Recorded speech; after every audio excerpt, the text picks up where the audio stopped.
Welcome back to Close Up. It's deja vu all over again in the 2nd Congressional District for Republicans as they have two candidates to choose from in their primary, and both ran in 2018. The winner and nominee 2 years ago was Steve Negron, and he joins us this morning as he looks for a rematch with Ann Kuster. Thanks for joining us, Steve. Thanks for having me, Adam. Good to be here. So if you were in the House right now, would you vote for the eventual COVID-19 aid package that the Senate's going to pass back over, or do you think the feds have spent too much already? No, I would actually go into and look in detail what this package contains. You know, in some of the previous packages that came out, Adam, I believe that there was some spending in there that the Democrats tried to get in because they couldn't get it through the normal process.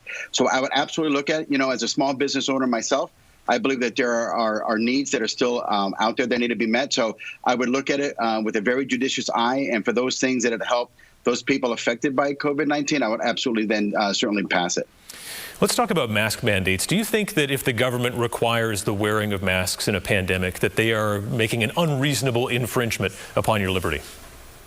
Well, I think that everybody has a personal responsibility to maintain the safety of themselves and of others. Like, I am not a fan of mandated wearing of masks. I wear a mask because that's something that I choose to do when I go to church on Sundays. I know we have a universe of individuals that are more susceptible to COVID, and therefore I decide voluntarily that I will wear a mask because I want to make sure that they're protected. But to have a downward directed mandate for me to wear a mask, I don't think is right.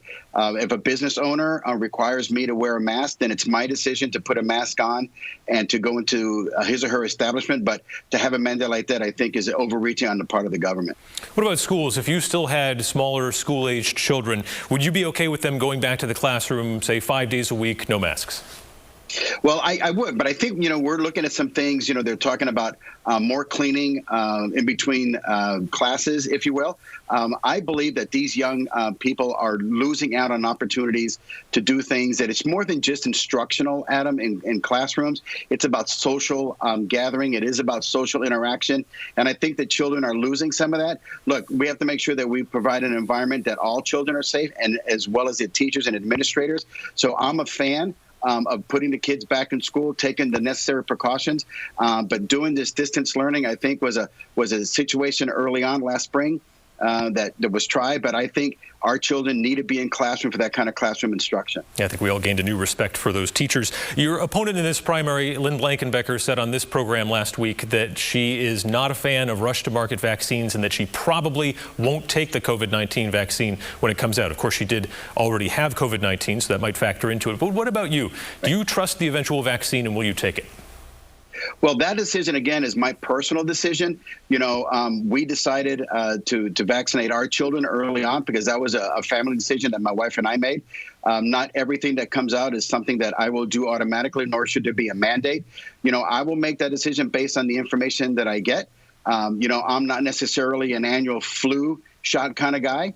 But, you know, if there's a situation out there that I make that personal decision that to take the vaccine, that'll be my choice and not something that's mandated to me. So this could be like a landmark or the landmark achievement of the Trump administration, and you're saying you'd be wary? I would. And, you know, to have an opportunity to have some an option for people, I think is all anything anybody ever wants. You know, if it makes them feel better and it puts them at ease that they've been vaccinated for the situation, then that's their personal decision.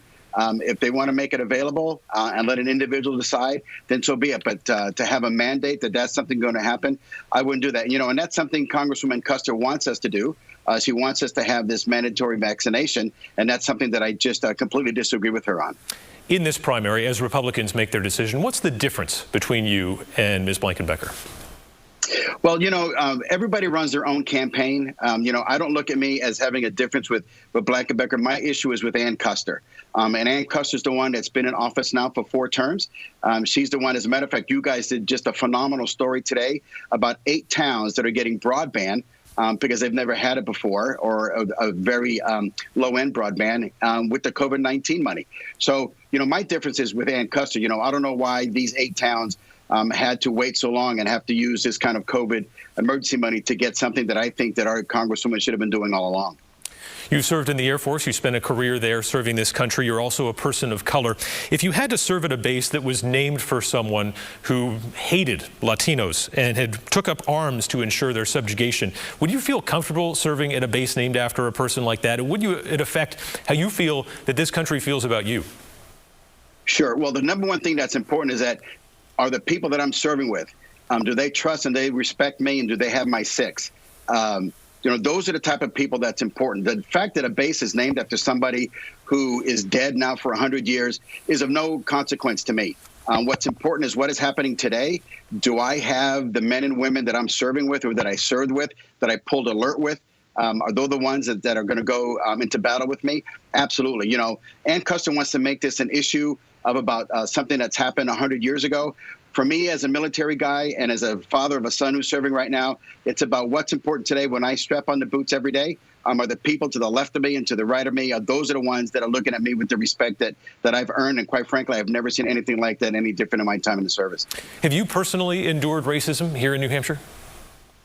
Not in New Hampshire, Adam, and that's one of the reasons I decided to move here. Our governor famously says that people born in New Hampshire are lucky, but people that move here are smart. But I can tell you, growing up, there were absolutely times where I was actually faced with those kind of decisions. A very famous organization didn't allow me to join them because of the fact that I wouldn't take off that I was Hispanic on the application. So I have endured that. But for me personally, I make sure that I lace up my boots and I become a better person for it. I don't become a victim of it. I know that it's up to me ultimately how I respond to those things. And Representative Kuster, she wants to make sure that that she wants to have this divisiveness kind of dialogue. And me, as a person of color that's actually faced this kind of things in the past, it just makes me a stronger person, and I just push forward. When Congress addressed taxes 2 years ago, their package included a pretty hefty tax cut for the wealthy. If you're in Washington and tax reform is within reach again, should it include a tax cut again for the wealthiest Americans? Well, let's look at the tax code that we have right now. It's almost 74,000 pages. And quite frankly, it's cumbersome. It actually gave rise to an industry. Look, the government knows how much you made. The government knows how much you need to pay, and it should be that simple. We'd have to look at, where these tax cuts happen. It has to be equitable across the board. Everybody wants to battle cry, like Ann Kuster does, about, taxing breaks for the rich. I look at a taxation base that's fair across the board, and that's how I would look at any kind of tax cuts going into the future. So it would be targeted, though. I mean, I guess if you had to say who you're going to fight for in that tax bracket, which people would those be? The people of the 2nd Congressional District of New Hampshire. Those are the people I'd be fighting for. So you've criticized Congresswoman Kuster for being too partisan. Can you identify a single issue on which you think you might break from the Republican Party and join up with Democrats to vote for something? Sure, absolutely. If there's legislation out there that's absolutely going to start reducing this national debt, I would go shoulder to shoulder with anybody. Look, I believe that's one of the most significant issues to us. Congresswoman Kuster, there's a bill that she doesn't want to pass when it adds to this national debt. So if there are people out there, independents, Democrats, and Republicans alike, that we could put together good legislation, good approaches to reducing the national debt, I would absolutely do that. Anytime people want to add debt is not something that I agree with, and I think Congresswoman Kuster has shown a propensity to do those things. What did you learn in the last race, and how do you apply it to winning this one? Well, clearly what we've learned is that, we know that we have to appeal to everyone, and we're doing that right now. The 2nd Congressional District is so huge. The next person that tells me that the 2nd CD is small, I'm going to kick him in the shin. We blew 2 engines driving all over this district. I blew one on my Subaru and my Suburban. And it is about working together. What we've learned is that, we do have a group of people in New Hampshire that want representation. They want to be able to pick up the phone and talk to their congressperson, and knowing that they're going to at least have an ear to talk to. They may not be able to solve their problems, but we'll always be willing to listen. All right, Steve Negron, thanks for joining us on Close Up.